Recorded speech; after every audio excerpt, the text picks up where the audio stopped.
Hello friend, आज का अपने चैनल लर्न स्टिचिंग में स्वागत है। आज हम डिजाइनर गले का पैटर्न बनाने जा रहे हैं।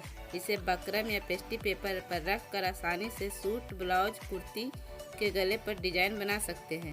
पहले हम पेस्टी पेपर को डबल फोल्ड करेंगे।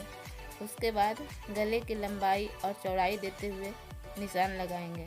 फ्रेंड, जो लोग हमारे चैनल पर नए हैं वो हमारे चैनल को सब्सक्राइब कर ले, बेल आइकन को भी प्रेस करें ताकि हमारी हर वीडियो का नोटिफिकेशन मिलती रहे और वीडियो पसंद आने पर वीडियो को लाइक भी करें।